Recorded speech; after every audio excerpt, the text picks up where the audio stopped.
¿Qué significa el triunfo de Janet Jara en las elecciones primarias de Chile? Bienvenidos, bienvenidas. Esto es Enfoque con Alejandra Patrone, hoy con la mirada puesta en ese país sudamericano. Queremos profundizar en el resultado de las elecciones primarias y su impacto a futuro, en el futuro político de Chile. Para eso vamos a entrevistar a la socióloga e investigadora Natalie Rojas Vilches. Ella es máster en estudios políticos aplicados, doctora en ciencias políticas, colabora con el Centro de Estudios Latinoamericanos de Geopolítica, CELAG, e integra Nodo 21. Si les interesa avanzar en lo que sucede en el mundo y tener una mente analítica, suscríbanse, este es su canal. Hacemos ahora un contacto con Chile, allí se encuentra nuestra entrevistada. Enfoque. Geopolítica, investigación, relaciones internacionales. Enfoque. Una mirada profunda y decolonial a los hechos más importantes de nuestra historia. Natalie, ¿cómo estás? Bienvenida a Enfoque, es un gusto recibirte. Hola, buenos días. Muchas gracias por la invitación desde Chile con mucho frío, pero muy contentas igual pues esta primaria convocante que tuvimos. Bueno, ¿y qué primera lectura haces de lo que ocurrió este domingo en Chile con estas primarias? Bueno, este domingo lo que se hizo fue la conclusión de un proceso que no estuvo exento de complejidades, donde diferentes partidos de lo que es el actual oficialismo se convocaron, reconociendo sus legítimas diferencias, ¿no? En la búsqueda de unidad a buscar una candidatura única, que tuvo como resultado la ganadora Janet Jara, que ella es militante del Partido Comunista, ex ministra del actual gobierno, ex ministra del Trabajo, la cual tuvo una participación de alrededor de 1.400.000 personas, que bien, mucho se ha hablado de esto, ¿no? Sobre todo desde el sector de la oposición, en donde yo te puedo decir que los números de participación son muy similares a la primaria que tuvo Sebastián Piñera hace unos años, que de luego fue electo presidente, ¿no? Las condiciones actuales son otras, por supuesto. Ahora era la primera primaria voluntaria en un contexto de voto obligatorio, como existe en Chile desde el año 2022. Sin embargo, y aunque claro, habían sobre todo incógnitas al respecto. No sabíamos cuánta gente iba a votar.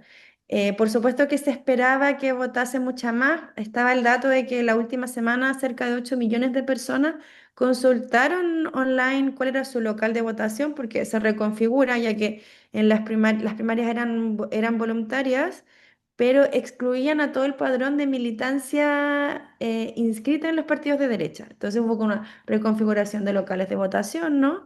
Sin embargo, lo que yo te puedo decir es que cuando vemos la participación a lo largo de la historia de las primarias, esta sería la número 3 de convocatoria. Por supuesto, si hubiesen habido 2 millones, la historia sería diferente, pero ahí las lecturas ya son. Podemos hablar, por ejemplo, de la herencia de la dictadura, la desconfianza hacia la política. Los políticos ya se aparece incluso en el último informe del PNUD del año 2024, que se llama ¿Por qué nos cuesta tanto cambiar?, que aborda la realidad de Chile, ¿no? En donde la gente siente que hay mucha distancia de los políticos y la política. Y eso también podría explicar el factor Janet Jara. O sea, acá no es que haya ganado el Partido Comunista o las propuestas del Partido Comunista, sino ella como un liderazgo muy, muy carismático y que además la sitúa a la izquierda del espectro político, ¿no? Y que además viene a responder esto que también sale en ese informe del PNUD que nos dice que los cambios que se destapan, ¿no? Y que pedía la ciudadanía durante el estallido social no han sido resueltos y siguen vigentes. Y votar por una candidata que viene a ser como una encarnación de aquello, ¿no? Sería la consecuencia lógica incluso de un informe tan institucional como el del PNUD. Uh-huh. ¿Crees que el proceso constituyente cobra de alguna manera fuerza con esta elección de Jara en las primarias? Más que el proceso constituyente en sí, los dolores y malestares de la sociedad chilena que estallan, ¿no? Como se dice, el 2019, y que a raíz del resultado electoral que hubo durante el primer proceso constitucional que nos llevó a otro proceso constitucional que no logró calar en la ciudadanía. que además también fue rechazado con una propuesta muy, muy conservadora, incluso más conservadora de lo que aún está en vigor, que es la Constitución del 80, con algunos cambios, ¿no? Pero es esa Constitución. Lo que nos dice es que es verdad que la gente sigue clamando cambios, la gente sigue preocupada por el endeudamiento familiar que genera, por ejemplo, una política educativa tan mercantil como el crédito con aval del Estado. Ujú. La gente sigue padeciendo los problemas del encarecimiento de la vida.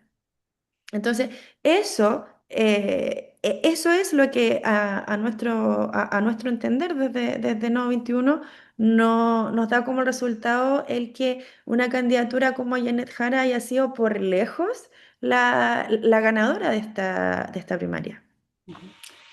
¿Y cómo crees que pueda capitalizar Jara este triunfo en las primarias en un año además marcado por el desgaste en el gobierno y pensando ya en poder retener la presidencia? Yo creo que es bueno, absolutamente desafiante, ¿no? O sea, Janet Jara tiene que ahora seducir a un electorado que está yendo obligado a votar, que hemos visto, según sus vaivenes electorales, que muchas veces este rechazo, quizás cuando lo vemos, hacemos un suma a la elección del constitucional del 2021 y el 2023, ambas constituciones súper diferentes fueron rechazadas, quizás este rechazo es una bulia a esta obligación, ¿no? Entonces ahí el desafío es ir a seducir al electorado con propuestas que en el fondo le cambien la vida de manera material y concreta a las personas. La gente está cansada de escuchar promesa tras promesa, elección tras elección, sin resultados concretos. Ahora la relación con el gobierno. Janet Jara es encabezó una exitosa reforma al sistema previsional chileno. Ella encabezó también la rebaja a 40 horas de trabajos semanales. Recordemos que antes estaban en 44 y ha sido progresivo en que las empresas y pequeñas empresas se han ido acomodando a esta nueva norma. Entonces ella, como Janet, como candidata, es una muy buena candidata que puede capitalizar no solo el voto de esta izquierda más, que se movilice, que participa, sino de la ciudadanía en general. Ella es una persona bastante conocida por esto mismo, ¿no? O sea, estuvo bastante en boga la discusión previsional, el tema de las 40 horas, es que ella encabeza con éxito. Ujú. Entonces, eso es un capital que ella se echa al bolsillo y con el que llega y se instala de manera muy rápida. Se suponía, según el análisis político, que la disputa en las primarias tenía que ser con esta vieja izquierda vinculada al PS, ¿cierto? Y la nueva izquierda, que es lo que encabeza el actual presidente Boric. Sin embargo, aparece Janet Jara, que era un elemento de la ecuación política que no estaba considerado y como que pasa por el lado de eso y gana de manera muy rápida. Hay diferentes cuadros estadísticos que lo muestran. Ella no tiene ningún miedo, además, a decir que ella fue parte del gobierno, es desde donde capitaliza. ¿Sí? Y el gobierno, yo creo que más que desgaste, tiene 9 meses aún, tal como se anunció en la pasada cuenta pública, para ejecutar aquello que prometió, que son medidas realistas, ¿cierto?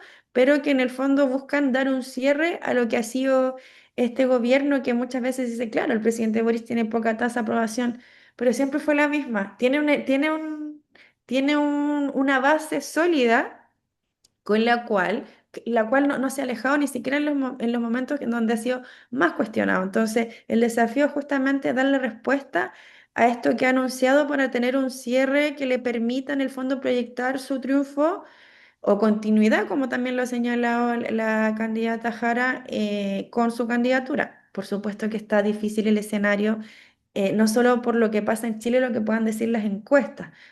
Tenemos en la actualidad tres candidaturas dos de ultraderecha, una de derecha al frente, y también eso se condice con el giro mundial hacia el conservadurismo, o sea, no podemos tampoco desconocer aquello. ¿Y qué impacto crees que estás teniendo este conservadurismo que decís en Chile y de cara a las próximas elecciones?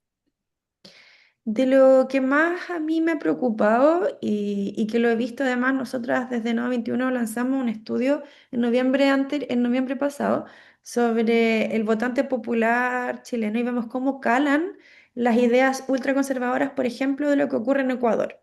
cuando se le preguntaba a nuestra muestra que hicimos Focus Group, sobre qué debía tener un candidato o candidata para que la gente lo votase, sobre todo en los estratos con menos acceso a la educación y con menos recursos, tendían a repetir que el modelo Bukele les daría mayor seguridad. ¿Ya? Entonces, eso es bastante complejo, sobre todo en la actual cultura chilena que se informa no en el noticiero central, sino que es mucho de TikTok, mucho del video corto, en donde no muchas veces la información real le está llegando y se empiezan a reproducir una serie de fake news. Ya lo hemos vivido a partir de lo que fue la contracampaña en el proceso constitucional 2021, donde se dijeron muchas cosas. Ahora, vemos como siempre en diferentes encuestas, la sociedad chilena dice que le preocupa la seguridad, pero ya parece como un discurso pseudo aprendido, ¿no? Y además, en el Parlamento hemos visto una polarización de la seguridad en donde la derecha ha intentado como apropiarse como que si la seguridad no fuera algo padecido por toda la ciudadanía, ¿no? Entonces, eso es uno de los aspectos en donde hemos visto cómo estos discursos tan punitivos además han calado. Además, a propósito de las olas migratorias, es cierto que en Chile hubo un proceso migratorio no regulado, empezado durante el gobierno de Sebastián Piñera cuando él anunció que se iban a recibir a propósito del conflicto venezolano para marcar una posición también, ¿no? ¿sí? Que sí recibir migrantes hasta que el país lo pudiese resistir y eso generó en la actualidad una oleada migrante que el país no supo contener. Vemos a niños y niñas sin escolarización porque el país no está teniendo cupo para aquellos. O sea, por ponerte un ejemplo, Sí. para que en la actualidad el sistema educativo pudiese darle respuesta, hay que construir hoy 624 colegios o escuelas. Y eso es uno de los problemas y que se producen sentimientos antimigrantes, conflictos y en el fondo que apuntan a la derechización de la ciudadanía, en donde estos discursos de poco menos que vamos a devolverlos de manera obligatoria, ¿no? Empiezan a calar y te encuentras con frases de personas en que dicen menos derechos humanos, más chilenidad, cosa que alerta de sobremanera a quienes estudiamos esto y sobre todo a quienes están en el Parlamento y que tienen que decidir y crear políticas públicas para esto. Mencionaba los derechos humanos. Nuevo 21 que tú integras tiene un fuerte compromiso con los derechos humanos y con la democracia. ¿Qué rol jugaron estas primarias, estas prioridades y cómo se va a visualizar de cara a las próximas elecciones presidenciales? Mira, lamentablemente el tema de derechos humanos fue utilizado como un dispositivo para mermar candidaturas como la de Gonzalo Vinter o Janet Jara, porque siempre se tiende en la discusión política, sobre todo los periodistas chilenos, quienes lideraban estos paneles, estos debates, a preguntarle a Janet Jara sobre Cuba y Venezuela, ¿no? Cuba, Venezuela, Venezuela, Cuba constantemente. Donde la candidata señaló que ella va a ser presidenta de Chile, no de Venezuela ni de Cuba, y en donde todas las candidaturas y en especial estas que te mencioné, la de Gonzalo Vinter, la de Janet Jara, han planteado un compromiso restricto con los derechos humanos y que estos se tienen que respetar en todos los contextos, en todos los países. ¿Ya? Entonces, lamentablemente, lo que yo observé es que el concepto o la categoría de derechos humanos fue utilizada un poco para mermar estas candidaturas que están en el espectro político más alineadas con la izquierda que las otras que estaban más alineadas hacia el centro, ¿no? Sin embargo, ahora vemos como, claro, todas las candidaturas tenían sus programas y ahora estos deben ser fortalecidos. Actualmente hay una coordinadora oficialista donde la que la componen todos los espacios de derechos humanos de los partidos del oficialismo, la cual le hizo llegar a las cuatro candidaturas que estaban en juego un documento donde existen unos mínimos de compromiso sobre lo que se puede hacer en el futuro o lo que se debiese hacer y dar respuesta urgente durante los próximos 4 años en materia de derechos humanos, lo que aborda una reforma al Instituto Nacional de Derechos Humanos, que aborda la urgencia de una ley de sitios de memoria histórica a propósito de la dictadura y que el Plan Nacional de Búsqueda, que ha sido una política pública exitosa en este gobierno a propósito de lo que fue la conmemoración de los 50 años del golpe de Estado, ya Ujú. no tenga la categoría de decreto, sino que pase a ser una ley. Esas son cosas que este espacio ese espacio se propuso y le hizo llegar a las candidaturas y durante las próximas semanas vamos a ver algunas novedades justamente con el tema específico de derecho humano. ¿Y cómo adelantás que va a ser el resto de la campaña electoral? ¿Qué vislumbrás? Hubo también muchas fake news, ¿no? Muchas fake news, Sí, perdón. sí, muchas noticias Y falsas en otras campañas, algo que está afectando a toda la región, ¿no? No es algo de Chile, es algo que está en crecimiento. sí, de hecho, y lo vimos no solo en el proceso constitucional 2022, creo que fue grosero. Sí, Sin embargo, empiezan con con la elección presidencial del 2021 donde gana el presidente Gabriel Boric. Ahí los miedos eran que poco menos iba a caer la bolsa de valores, el dólar iba a subir, todas especulaciones que no sucedieron. Lo mismo el día siguiente que gana Janet Jara, o sea, el día lunes tampoco se desplomaron los mercados, ni la derecha conservadora agarró sus maletas y se fue a otro país como sí se empezó a decir. Sin embargo, hace poco me llegó una noticia sobre que hacía, hablaba con unas cifras desconocidas de las altas tasas de desempleo en Chile y que aluden directamente a Janet Jara como ella fue quien encabezó el Ministerio del Trabajo. Y me la mandan y me la manda un familiar y me dice, qué triste, esto ya empezó. Entonces, eso por un lado va a ser un desafío y está siendo un desafío incluso para este gobierno que en un principio le costó mucho transmitir las cosas que estaba haciendo. Por un tema, como yo te decía, la gente se informa desde la virtualidad, mucho TikTok. De hecho, yo misma me he tenido que hacer un TikTok para un poco saber sí. cómo es que va funcionando esto, porque no es de mi generación, digamos. Entonces, pero a nivel de campaña, el desafío yo lo veo como el seducir a este electorado que nunca ha votado, darse a conocer ahí, en este electorado donde ni el Estado ha llegado, este electorado que está tan abúlico y tan apático de la política. Sin embargo, yo creo que las características personales que tiene Janet, su carisma, su cercanía, son un elemento que le puede jugar a favor porque su nivel de conocimiento en la sociedad chilena fue, el cómo la sociedad chilena la empieza como a identificar, fue de manera fue como al cuadrado, o sea, a una velocidad muy grande, en donde ella logró incluso convocar a personas que nunca habían ido a participar en una primaria. Entonces, eso es lo interesante que tiene ella y el cómo ahora van a empezar a acomodarse los programas, ¿no? O sea, ya ella lo señaló el día lunes. Yo no soy la candidata hoy del Partido Comunista, soy la candidata de todo el oficialismo y desde ahí hay que nutrir el programa y las propuestas que ella tenga. Yo creo que en la medida que sus propuestas sean concretas y no en el abstracto, no empecemos a hablar de cosas de futuro, sino que que seamos capaces de que estas propuestas se traduzcan en lo simple y que le lleguen a la ciudadanía, ella podría lograr perfectamente un triunfo. Yo no estoy de acuerdo con que la elección está perdida. Yo creo que ella es tan competitiva como el actual candidato de ultraderecha Kast. Ujú. Porque ella como Janet tiene muchos atributos, o sea, es reconocida por gestión, como te decía, por su carisma, y sin duda ya tiene a 8 timoneles de partidos con los que ella ya tiene un equipo político para empezar. Entonces ahí queda mucha campaña. En periodo de campaña el tiempo tiene otras velocidades. A veces una semana parece un mes, entonces en la medida en que se pueda generar en donde prime la unidad y eso se Sí. transmita, porque la ciudadanía también exige que los políticos se pongan de acuerdo. Y yo creo que esta es una posibilidad incluso para ese sector de demostrar que sí se puede. Natalie Rojas Vilches, socióloga e investigadora chilena, máster en estudios políticos aplicados, doctora en ciencias políticas, integrante de la CELAG y de Nodo 21. Muchas gracias por estos minutos con Enfoque. Gracias a ti. Enfoque.